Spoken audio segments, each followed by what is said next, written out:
Olá, seja bem-vindo a esta sexta parte da metodologia da American Trading Academy, onde nós começaremos a apresentar os indicadores derivados do crocodilo. É importante que você tenha assistido a aula sobre as linhas base do crocodilo, senão vai ficar complicado entender aqui. De qualquer maneira, a gente vai revisar um pouquinho o que foi visto lá para vocês relembrarem, né? Como é que funciona o crocodilo. Então, o primeiro indicador que veremos, ele é um indicador derivado do crocodilo e também inspirado num outro indicador chamado MACD, muito conhecido, mas com diferenças significativas. Tá, o MACD significa Moving Average Convergence Divergence, ou convergência e divergência das médias móveis. Aí depende de qual tipo de média móvel você está utilizando, o MACD pode ser utilizado para qualquer uma delas. O autor original, o Gerhard Appel, ele utilizava médias exponenciais, tá, para o MACD. E para a linha de sinal ele utilizava uma média simples.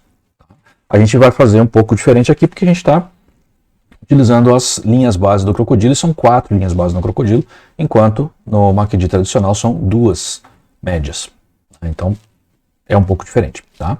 O nosso indicador em inglês se chama-se, ou a sigla, né, SCCDA, né, que é Standardized Crocodile, ou CROC apenas, Convergence, Divergence, Acceleration, ou em português, né, a convergência, divergência, aceleração padronizada do crocodilo.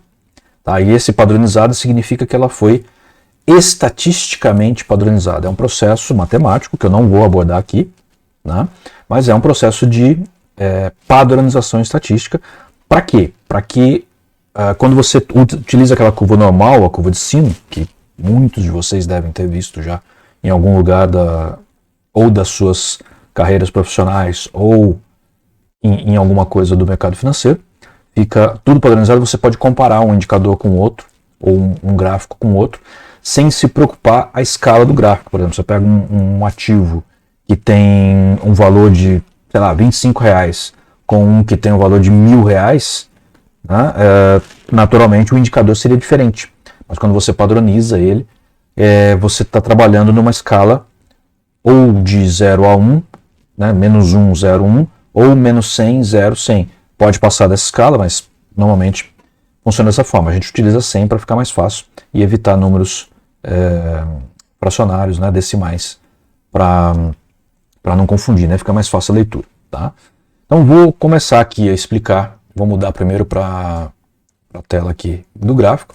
Né, observem, eu vou chamar a atenção de vocês de vez em quando para as minhas mãos, porque eu preciso fazer alguns gestos aqui para que vocês possam compreender de fato. Tá? Então esse indicador que está aqui embaixo é o SCCDA. Muitas vezes eu falo só o convergente divergente, né, apesar dele ter aceleração também. Eu acostumei a falar com o convergente divergente. Tá? Então tem essa diferença. Bom, a primeira diferença que existe para o MACD tradicional é que o MACD costuma ser feito com 2 linhas, a linha do MACD e a linha de sinal. Só que não é assim que o seu autor original, o seu criador, Gerhard Appel, fez. Ele fez a linha do MACD normalmente como um histograma e a linha de sinal como uma linha mesmo, tá? Normalmente pontilhada. Tá? Eu prefiro não usar o pontilhado. Não, usando o histograma aqui não é tanto necessário o pontilhado, normalmente se utiliza isso para quando se faz livros em preto e branco você conseguir diferenciar uma coisa da outra. Aí aqui está colorido, não tem essa necessidade. Depois, eu não sei se houve um autor intermediário aí, mas Alexander, me fugiu o nome dele agora, Alexander Elder, né, inclusive ele está no Brasil, esse dia aqui que eu estou gravando este vídeo, não sei se ele ainda está, acho que ele ainda está no congresso de traders lá em Floripa, né? E um cara também sensacional, né? Escreveu livros sensacionais, é um best-seller, né? Ele passou a utilizar as 2 linhas do MACD e colocou como histograma a linha de aceleração, que é a subtração entre o MACD e a linha de sinal. Tá? Eu, particularmente, não aprecio tanto esta forma gráfica. Tá? Eu entendo o seguinte, que o mais importante de tudo é a linha do MACD. E ela, o que chama mais atenção psicologicamente falando, né, o nosso subconsciente, nosso inconsciente, é o histograma. Então ele precisa ser a linha mais importante do gráfico. E a linha mais importante do gráfico para mim é a MACD. Então a linha que une os topos dessas barras aqui do histograma é a chamada linha MACD. Só que no nosso caso aqui ela não é o MACD propriamente dito. Ela é um CCDA, né, padronizado. Então o SCCDA. Mas no fundo é algo parecido. Qual que é a diferença? Quando você pega esse MACD, você pega duas médias, vamos supor que fosse a linha verde e a linha laranja, vamos supor que elas fossem médias, né, porque elas não são propriamente médias, elas são linhas base. Vamos supor que elas fossem médias, você subtrairia uma da outra e faria a linha do MACD. Tá? A linha de sinal é uma média das linhas de MACD, de um certo número delas. Tá? Normalmente, o autor original utilizava 9. Tá? E utilizava aqui para fazer as médias aqui de 26 e de 12. Tá? Seria mais próximo dessas duas verdinhas aqui, né? Se a gente fosse pegar a média exponencial. E o Alexander Elder ele subtrai a linha do MACD da linha de sinal para achar a linha de aceleração, que ele não chama de aceleração, tá? Ele chama do próprio MACD. Tá? O que eu não concordo com a nomenclatura. Não quer dizer que está errado usar. Tem muita gente que usa com muito sucesso. Tá? Só que ele coloca o histograma nesta linha de aceleração. E aí eu acho que não fica legal. Tá? Mas veja, tem traders muito bons no mercado que utilizam o MACD tradicional com muita assertividade. Ele funciona também, na minha opinião, não tão bem quanto este indicador, mas funciona de uma maneira similar e muito bem também. Tá? Então, só não se confundam. O histograma é o equivalente à linha MACD. A linha vermelha aqui é a própria linha de sinal, que no caso aqui não está pontilhada. E a linha de aceleração é a subtração do MACD da linha de sinal. Tá? Do mesmo jeito que o Elder faz, só que ele põe histograma aqui e põe aqui como linha. Eu faço diferente. Tá bom? Porque eu acho que assim é mais lógico na minha visão. Tá? Então vamos lá. Como o MACD são duas médias, aqui a gente tem 4, o que nós fizemos foi uma média ponderada entre as duas linhas verde, respingo e lábio do crocodilo, como média curta, no lugar da média curta, e uma média ponderada entre os dentes e a mandíbula do crocodilo, como se fosse a média longa do MACD. Aí a gente subtrai o maior do menor, aliás, o menor, isso mesmo, o maior do menor, né? E a gente chega nessa linha de MACD. Ok? Bom, como é que a gente ponderou isso? Primeiro, eu já falei para vocês em um vídeo que eu utilizo excessivamente a numeração ou a sequência de Fibonacci. Então nós testamos com uma simulação numérica em inúmeros ativos do Brasil e do exterior quais eram aqueles números da sequência de Fibonacci que, ponderando essas médias, ofereciam um melhor resultado. Depois fizemos um cálculo livre, né? Ou seja, sem fixar nas médias Fibonacci, para a gente comparar se estava tendo alguma divergência, a gente não estava deixando de repente levar alguma coisa em consideração por utilizarmos Fibonacci. E vimos que não, né? O Fibonacci realmente dava, quando você fazia livre, ele dava um número muito próximo do número de Fibonacci. Né? E aí tem às vezes firulinhas ali que não vale a pena a gente considerar quando você pega a média dos ativos, né? Tabela tudo isso e faz um estudo de ciência de dados bem feito. A gente consegue chegar num valor interessante. Hoje minha garganta parece que está falhando. Então vamos lá. Então, vamos sair um pouquinho da matemática, tá? O que a gente faz é um estudo, realmente a gente calculou por inúmeros anos, inúmeros ativos, tá? Índice, dólar, Petrobras, Vale, S&P, Nasdaq, milho, boi gordo, petróleo, enfim, uma cambada, o euro para o dólar, né? Tudo que é cotado lá fora que é expressivo e o que é cotado aqui que é expressivo, e fizemos estudos e determinamos a média ponderada, que serve para qualquer tipo de mercado. Tá? E depois fizemos estudos extensivos de testar essa hipótese, né?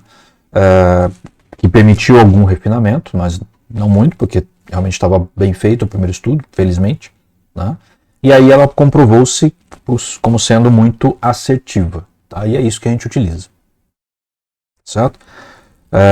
Então o que acontece? Quando a gente tem aqui, prestem atenção agora, principalmente nas minhas mãos aqui. Quando a gente tem, eu vou olhar esta região aqui, ó, onde está abrindo a boca do crocodilo. Tá? Quando a boca do crocodilo começa a abrir, o que acontece com as 4 linhas básicas, como se fossem esses 4 dedos meus aqui? Elas começam a se afastar uma da outra. Certo? Em algum momento, a mais curta, que é nesse caso que está lá em cima, ela vai começar a aproximar de novo, e aí a segunda começa a aproximar de novo, e a terceira começa a aproximar de novo, elas começam a fechar. É o que vai acontecer nesta região aqui. Percebam que a verdinha mais curta começou a fechar primeiro, às vezes ela dá uma oscilada, né? Aqui, olha, a verde, que é o lábio do crocodilo, começou a fechar, dá para perceber que começou a fechar, né? E depois aqui começa a fechar a laranja com a vermelha, ou seja, o dente e a mandíbula do crocodilo. Tá? Depois, quando for começar a abrir, vai começar a mesma coisa de novo. A verde pontilhada, que é o respingo, vai começar a abrir primeiro, né? Aí vai sair a segunda, vai sair a terceira, e vai começar a fazer isso daqui até que ela chega no máximo, aí começa a fechar lá em cima, começa a fechar aqui, aí começa a fechar aqui. Tá? Conseguiram perceber? É assim que sempre acontece. Não tem como acontecer diferente.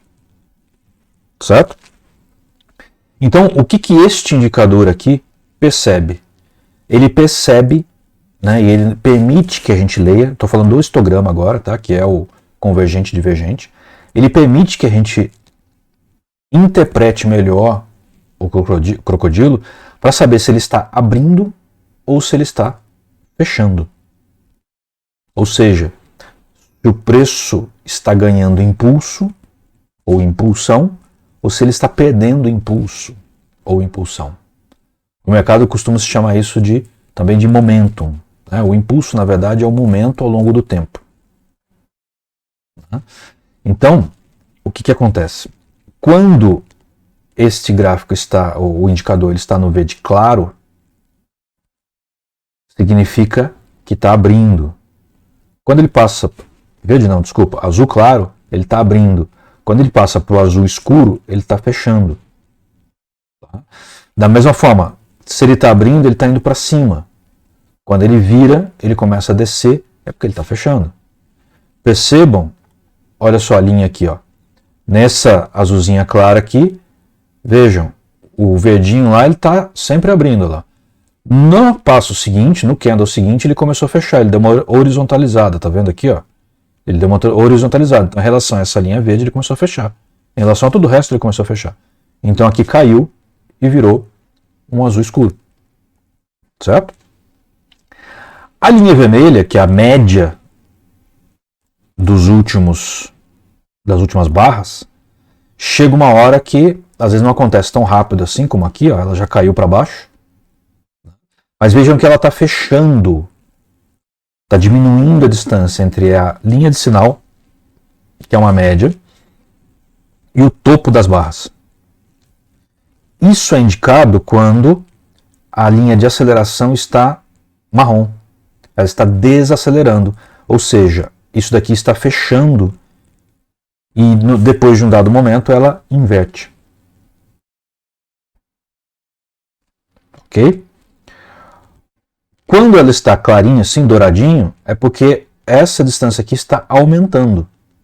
Então, aqui sim, ele está ganhando impulsão. Está acelerando, tem momentum. Ele está ganhando impulsão. Né? Aqui ele tem um impulso, tem momentum, e aqui ele tem impulsão, ou seja, o momento aumenta com o tempo. Aqui ele desacelera, ele está perdendo momento, ele está com uma impulsão negativa. Está freando. Então ele está perdendo o momento. certo? Ele tende a virar. E o que acontece? Olha, ele começa a fechar aqui. Quando ele começou a fechar aqui, ó, você percebe que o preço está indo para cima. Ele continua indo para cima. Quando ele virou aqui, ó, ele, começou a cair. E foi mais ou menos lateralizado, porém uma lateralização de queda enquanto ele foi caindo. Ele até deu um espasmozinho aqui, mas ele foi caindo. Até que ele chegou num dado momento aqui, né, tá vendo? Vou colocar aqui onde eu estou clicando.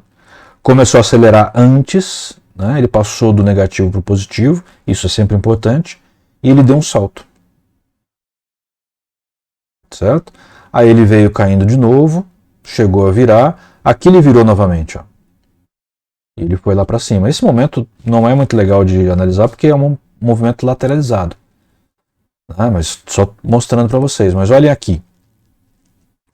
O preço, vamos pegar esse daqui, ó. O preço estava subindo. Subindo. Chegou nesse candle aqui, ó, já é um candle de dúvida por si só. Mas olha o que aconteceu aqui, ó. Ele já estava fechando em relação à média. Estava desacelerando fazia algum tempo. Né? Fazia 1, 2, 3, 4, 5 barras que ele já estava desacelerando. Aqui ela passou para o negativo, ou seja, a linha de sinal passou para baixo do topo da barra, do extremo da barra. Ou seja, o movimento começou a cair. Mesmo que ele não tivesse começado aqui em cima, ele já tinha começado a cair. Tá? Mesmo que o candle estivesse aqui em cima, poderia entrar vendido que ele ia começar a cair. E foi o que aconteceu. Ele foi caindo. E foi caindo. Teve algumas barras cinza que são barras neutras. Tá? Até que ele chegou num fundo aqui, ó, foi fechando. Tá vendo que aqui está bem distante a linha de sinal da barra? Aqui praticamente não tem risco de você ficar no movimento, porque ele vai continuar caindo. Ah, aqui subiu, ó.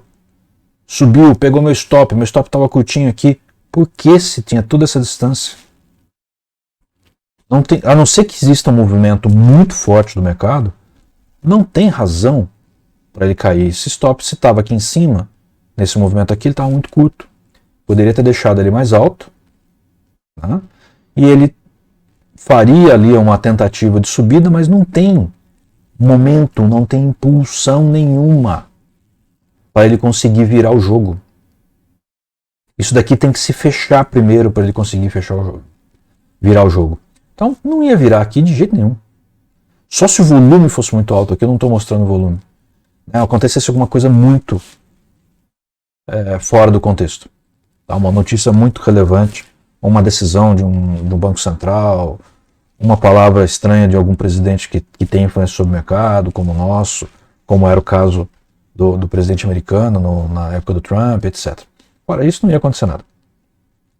Poderia ficar tranquilo aqui que ele ia continuar caindo. Só que ele vai fechando, ó. Ele abriu, começou a fechar. Quando ele começou a fechar, né, e aqui como está negativo, ele está acelerando, tá, é o contrário. Né? Quando ele começou a fechar aqui, eu falei, opa, tem que ficar esperto. Agora sim eu tenho que trabalhar com stop curto.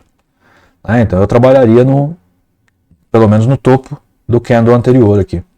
Né? Ele chegaria aqui, percebam que aqui ele inverteu o movimento, ainda neutro, mas inverteu. Neste candle aqui, ó, deixa eu ver se é isso mesmo. Não, no seguinte, nesse daqui, acabou o movimento de queda. Por quê? Porque ele virou para azul claro, acelerando, né, passou para cima da linha de sinal. Ah, mas ele não poderia no candle seguinte cair de novo? Até pode, a gente tem alguns casos aqui, ó, por exemplo aqui, ó. Né, pode acontecer. Mas a gente vê que é um movimento esticadão, né? De repente é mais fácil sair e se ele voltar a cair a gente entra de novo. Tá? Ou espera para ver o que vai acontecer. Aí ele veio cruzando. Certo? Bom, para os mais iniciantes eu recomendo não fazer o cruzamento do pântano posicionado. Eu recomendo sempre trabalhar fora do pântano, na linha onde está branco. Então eu recomendaria, por exemplo, que a entrada de uma pessoa menos experiente fosse aqui, ó, nesse fechamento aqui. É justamente onde ele passou para baixo de zero. Ah, poderia entrar aqui em cima? Uma pessoa mais experiente poderia, mas é extremamente arriscado. Aqui pode acontecer qualquer coisa. Então eu recomendaria que entrasse aqui. Bom, eu entrei aqui, fui até aqui, ó, que era onde eu deveria sair, aqui não, aqui. Né? Fiz 8% de variação do índice. 8% de variação do índice, nesse contexto aqui, são quase 10 mil pontos. Praticamente 10 mil pontos. Né? Se eu estivesse operando mini índice, 10 mil pontos vezes 0,2, que é o que vale cada ponto do mini índice, eu teria feito R$2.000. Se eu estivesse trabalhando com um lote de 10 mini contratos, que é um lote até pequeno, para uma pessoa que já tem alguma experiência, que já tem alguma consistência, que já está ganhando sistematicamente no mercado, eu teria feito R$20.000. Tá? Lembrando que eu estou trabalhando com gráfico diário, então isso daqui levaria dias para se fechar. Se eu fosse trabalhar num gráfico de 15 minutos, por exemplo, vamos pegar este movimento aqui, ó. Este movimento aqui que está saindo. Né? Aqui o convergente divergente não está dando tanta força. Vamos ver esse daqui. Aqui ele já ficou de fora, está desacelerando. Aqui daria para entrar com mais confiança. Tá? E ele poderia ir, aqui passaria um sustinho, talvez a pessoa saísse aqui. Né, vamos colocar aqui, teria dado 1.150 pontos. Se o operador conseguisse vir até onde ele virou de fato, que foi por aqui, ó, foi por aqui, seria 3.700 pontos no mesmo dia. 1.500 pontos seria R$300 com um mini contrato, se fosse vezes 10, 300. O 3.770, não é mais direito, vezes 0,2, teria dado 754, vezes 10 mini contratos, R$7.500 nesse dia aqui. Tá? Aliás, aqui mudou o dia, né? Não percebi. Ele teria vindo aqui, teria de ter saído aqui mesmo, porque teria ter sido os R$1.500 que teria dado R$300 com cada mini contrato. Se você estivesse operando 10, daria 3.000. Se estivesse operando... Se você fosse um grande operador, um cara poderoso aí, né, nas operações, poderia estar lá com 100 mini contratos, teria feito 30.000. Numa operação que durou o quê? Teria durado o quê? 12 barras, vamos falar 10 barras vezes 15 minutos, 150 minutos. Né? Teria dado 2 horas e meia. Certo? Então, este indicador é extremamente poderoso. Eu vou voltar no diário. Tá? É extremamente poderoso. Eu vou colocar aqui agora um exemplo. Aqui eu estou com um gráfico semanal. Tá? Quanto maior o tempo gráfico, mais confiáveis são os sinais. Tá? Só que eles demoram mais para acontecer. Então, tem o bom e o ruim. Tá? Mas aqui é Petrobras. Tá? E a gente percebe, eu coloquei uma linha aqui, ó, unindo esses dois topos. Tá, eu mostrei isso no gráfico, na abertura mensal dessa semana. E aqui, ó, coloquei pegando os topos das barras do histograma. Tá, então aqui ele está subindo, aqui ele está caindo. Quem manda é o indicador. Tá? Então se o indicador está caindo e aqui o gráfico, o preço está subindo, ele está dizendo, o indicador está dizendo o quê? Que apesar do preço ter subido, o crocodilo está fechando. Se o crocodilo está fechando, ele está virando, ele está se preparando para virar. Né? Ou no mínimo, ele vai fechar realmente a boca mesmo, para depois abrir de novo. Então, vai haver uma correção. Certo? Então, quando você está com um preço que sobe isso daqui, e aqui você está enxergando que ele está caindo, quase que certeza, a gente nunca tem certeza 100% do tempo, mas é uma fortíssima probabilidade que ele vai cair, e vai cair, deve cair forte. Então, você pode entrar vendendo aqui, ó, vendendo a descoberto, né, e você vai ganhar nessa queda aqui. Né, se tivesse entrado ali, por exemplo, teria dado aqui, nesse movimento, 30%. Foi o que eu fiz antes das eleições, né, essa barra aqui é antes das eleições. Tá, eu vendi opções de venda, né, porque eu não trabalho direto com as ações, eu trabalho com instrumentos derivativos, que trabalha esse alavancado, né, algo mais complexo, mas eu comecei a comprar opções de venda aqui em cima. Tá? Porque eu estava vendo que eu tinha grande chance de cair. Pô, ia ter o segundo turno e poderia virar tudo, poderia acontecer diferente. Né? E um segundo turno tem potencial de mudar a indicação gráfica de um ativo. Né? Ainda mais no Petrobras, que depende pra caramba do governo. Então eu fiz uma operação casada. Eu vendi eu comprei opções de venda e comprei opções de compra. Uma das duas eu ia perder tudo. Né? Eu perdi tudo nas opções de compra. Mas ganhei muito nas opções de venda. Tá? Superou e muito a perda que eu tive nas opções de compra. Certo? Foi na quinta-feira que quando eu desfiz essa operação aqui, ela estava dando 170%. Tá? Por quê? Porque você compra por centavos aqui e vende por reais aqui, né? Inteiros. Então a opção ela tem uma capacidade de multiplicar muito grande. Então isso daqui eu estava querendo mostrar, por quê? Porque este indicador ele opera a divergência, né? Ou permite operar a divergência, melhor dizendo, assim como o MACD. Tá? É uma indicação fortíssima de virada de mercado. Tá? E por fim, eu vou voltar aqui para a gente não ficar tão poluído. Eu vou aumentar aqui, tá certo? E eu vou pedir para vocês observarem as linhas que estão aqui dentro e são números, né, ou proporções de Fibonacci. Então ela tem a linha 0, 38,2, 61,8 e 100%. É difícil o indicador passar de 100%, mas ele pode ir. Tá? E aqui, ó, menos 38,2, menos 618, menos 100. O que permite isso? Permite eu perceber que o indicador pode estar chegando num momento de saturação e vai virar. Por exemplo, aqui, ó, né?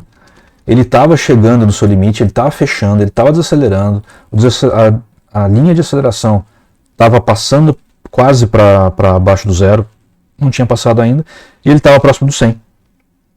Ou seja, estava bem sobrevendido. Melhor, sobrecomprado o mercado. Né? Então era natural que ele começasse a vender, olha aqui.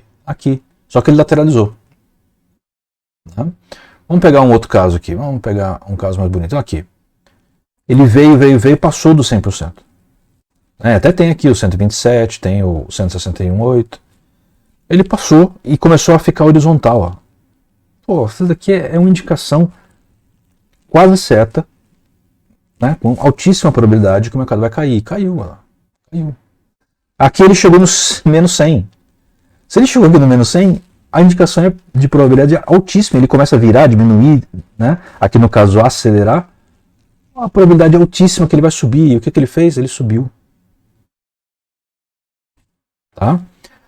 No 100 é onde é mais fácil de ler, mas olha esse daqui. Ele chegou no 38 e começou a encontrar resistência.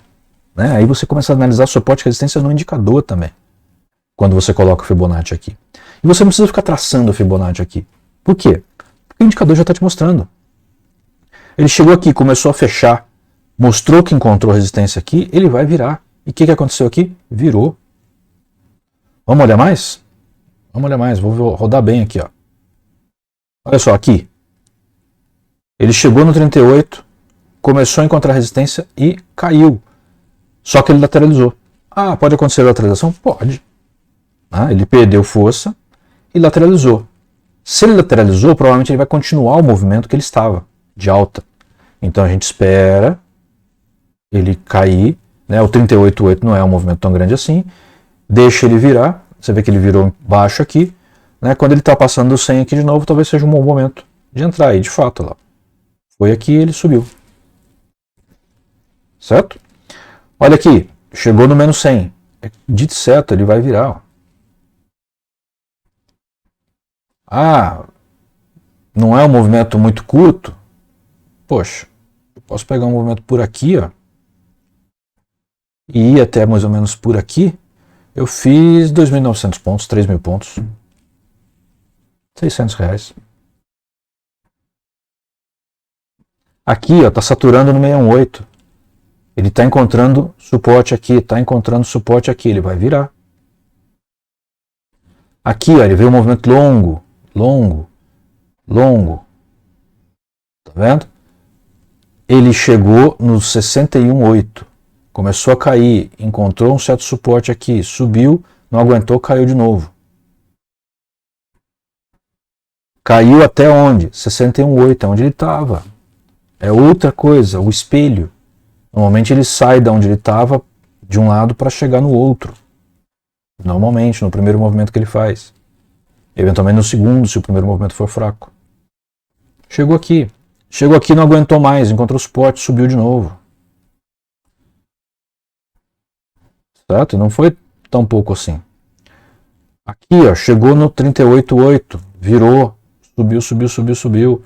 Olha aqui quando você vê o gráfico daqui subindo de uma vez, olha a distância da barra para a linha de sinal, olha a inclinação da aceleração. Isso daqui está indicando um movimento fortíssimo, fortíssimo. O negócio ficou quase na vertical. É para entrar comprado e ficar ali até não dar mais. Onde eu poderia ter entrado? Poderia ter entrado aqui, onde ele deu uma paradinha para respirar, na ruptura desse topo aqui, ó. A ruptura desse topo ali seria bacana. Pega uns outros topos aqui também. Por aqui assim, ó. Daria para pegar antes de ele cruzar o zero. Aí ele veio aqui, cruzou o zero, foi. Aqui ele começou a dar uma caída, mas o preço não caiu tanto. A aceleração está horizontal. Você é só administrando stop, que ele não ia pegar, talvez pegasse aqui, né, se você fosse um pouco conservador demais no stop. Mas olha, dava para pegar, até por aqui pelo menos dava para pegar esse movimento. Tá? Que teria dado aí 15% ou 15 mil pontos. 15 mil pontos são 3 mil reais com cada mini contrato. Tá certo? Então é isso. Esse é um indicador poderosíssimo, na minha opinião, muito mais poderoso que o MACD. Se não fosse, eu continuava utilizando o MACD, porque ele utiliza como médias as linhas base do crocodilo. As linhas base do crocodilo, como vocês já devem ter visto, né? Se vocês não viram, assistam a parte, se não me engano, foi a parte 3 que fala dele, que são médias de volatilidade. E volatilidade, movimento, é o que manda no mercado. Então, quando você pega a média de volatilidade, você mede como que ela está abrindo ou como ela está fechando, o indicador fica poderoso demais. E é isso que a gente oferece para os nossos alunos, né? Todos os nossos alunos têm concedido a eles o direito de utilizar os nossos indicadores e as atualizações deles. Certo? Então, eu espero que vocês tenham gostado, revisem, porque eu sei que é um tema que pode parecer complexo, que a gente vê de uma maneira muito superficial, muito rápida. Né? Nas aulas a gente detalha isso muito mais, né? Para que vocês realmente entendam como que deve ser utilizado, porque esse indicador simplesmente permite vocês lerem o mercado com uma precisão muito grande. E olha que ele é só o primeiro indicador oscilador que está passando por aqui. Tá certo? O indicador oscilador, que são aqueles que ficam embaixo, indo de cima para baixo. Tá certo? Então, eu espero que tenham gostado. Por favor, nos ajudem a divulgar esse canal. A gente quer atingir mais pessoas, a gente precisa atingir mais pessoas. Se você ainda não é inscrito, por favor, se inscreva, continue aí a curtir, coloca lá, clica lá no like, no gostei dos nossos vídeos. Isso ajuda pra caramba, deixa a gente mais estimulado a continuar fazendo esse trabalho. Tá bom? Muito obrigado mesmo e até a próxima. Um abraço.